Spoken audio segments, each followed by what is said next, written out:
ഇപ്പോൾ K രമയുടെ Facebook പോസ്റ്റാണ് പുറത്തു വന്നിരിക്കുന്നത്. ചിരിമായാതെ മടങ്ങൂ ടീച്ചർ, മിണ്ടാനും ചിരിക്കാനും തൊടാനും ഉമ്മ വെക്കാനും ഒക്കെ ചിരിമായാത്ത മുഖം ബാക്കി വെക്കണം.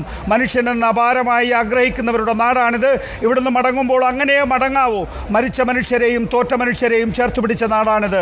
മുറിച്ചു തുടങ്ങിയതെല്ലാം ഉള്ളുപിടഞ്ഞുകൊണ്ട് കുന്നിച്ചേർത്ത നാടാണിത്. ഈ നാട്ടിലെ നല്ല മനുഷ്യർക്ക് ആരെയും കളിയാക്കി വിടാനാവില്ല. ചേർത്ത് പിടിച്ച് യാത്രയാക്കുകയാണ്. രാഷ്ട്രീയം പറഞ്ഞ് നമുക്ക് മത്സരിക്കാവുന്ന വടകര ബാക്കിയുണ്ടെന്ന പ്രതീക്ഷയോടെ മടങ്ങാൻ കഴിയുന്നതല്ലേ ഭാഗ്യം. വരും തെരഞ്ഞെടുപ്പുകളിൽ മതമല്ല, മനുഷ്യനാണ് ഇവിടെ പ്രവർത്തിക്കുക എന്ന പ്രതീക്ഷയോടെ ഇങ്ങോട്ടേക്ക് വരാൻ ഇന്നോട് ബാക്കിയുണ്ട്, ഇന്നാട് ബാക്കിയുണ്ട് എന്നാണ് കെ രമയുടെ പോസ്റ്റിൽ പറയുന്നത്. ഏതായാലും കർണാടക ഹാസനിൽ ഇപ്പോൾ പ്രജ്വൽ രേവണ്ണ 17,108 വോട്ടുകൾക്ക് പുറകിലാണെന്ന സന്തോഷ വാർത്ത കൂടി അറിയിക്കട്ടെ. നോക്കൂ, കേജ്രിവാളിന് ഡൽഹിയിൽ നേട്ടമുണ്ടാക്കാനായില്ലെങ്കിലും കേജ്രിവാളിന്റെ വാക്കുകൾ സത്യമാവുകയാണോ? UP-യിൽ BJP കിതയ്ക്കുന്നു, യോഗിയെ മാറ്റും എന്നായിരുന്നു പറഞ്ഞിരുന്നത്. അതിലേക്ക് പോകുമോ എന്നുള്ളതാണ് ഇനി അറിയേണ്ടത്. കണ്ണൂരിൽ കെ സുധാകരൻ്റെ ലീഡ് ഉയരുകയാണ്. 54,056 വോട്ടുകൾക്ക് കെ സുധാകരൻ ലീഡ് ഉയർത്തിക്കഴിഞ്ഞിരിക്കുന്നു. കണ്ണൂരിൽ കെ സുധാകരൻ എന്ന് ഉറപ്പിച്ചു കഴിഞ്ഞിരിക്കുന്നു. കെ സുധാകരൻ അട്ടിമറിച്ചിരിക്കുന്നത് CPM-ൻ്റെ ജില്ലാ സെക്രട്ടറിയായ MV ജയരാജനെയാണ്. തുടക്കം മുതൽ വളരെ സ്ഥിരതയാർന്ന പ്രകടനത്തോടുകൂടി മട്ടന്നൂർ അടക്കമുള്ള എല്ലാ മണ്ഡലങ്ങളിലും MV ജയരാജനെ തറപറ്റിച്ചുകൊണ്ടാണ് കെ സുധാകരൻ മുന്നോട്ട് പോകുന്നത്.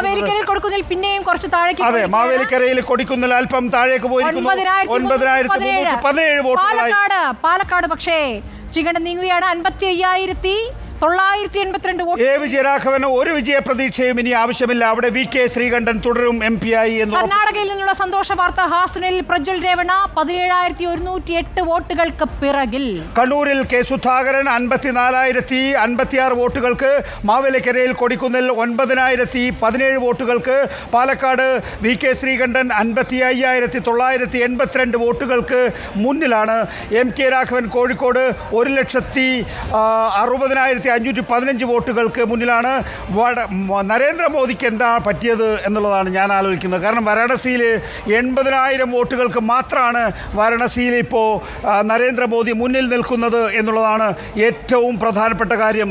നരേന്ദ്രമോദിയുടെ ലീഡ് വെറും 80,000 മാത്രം കടന്നിരിക്കുന്നു എന്നുള്ളതാണ്. പാലക്കാട് VK ശ്രീകണ്ഠൻ ഇതിനകം 55,000 കടത്തിയിട്ടുണ്ട്. മാവേലിക്കരയിൽ കൊടിക്കുന്നിൽ 9,317 കടത്തിയിട്ടുണ്ട്.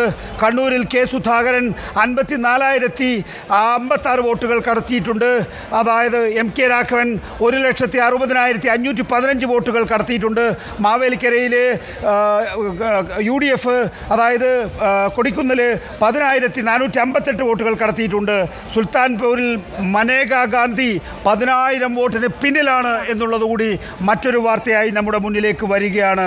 പ്രിയപ്പെട്ട പ്രേക്ഷകരെ, നമ്മൾ അറിയേണ്ടത് ദേശീയ തലത്തിൽ കേന്ദ്ര സർക്കാരിനെതിരായിട്ടുള്ള ഭരണവിരുദ്ധ വികാരം ആഞ്ഞടിക്കുമ്പോൾ സംസ്ഥാനത്തെ LDF സർക്കാരിനെതിരായിട്ടുള്ള ഭരണവികാരം ആഞ്ഞടിക്കുന്നു, ഭരണവിരുദ്ധ വികാരം ആഞ്ഞടിച്ചിരിക്കുന്നു. മുഖ്യമന്ത്രിയുടെ മണ്ഡലത്തിൽ പോലും വൻ ലീഡിലേക്ക് കെ സുധാകരൻ എത്തുമ്പോൾ മറുപടി പറയേണ്ടത് പിണറായി വിജയനാണ്. എന്താണ് സംഭവിച്ചത്?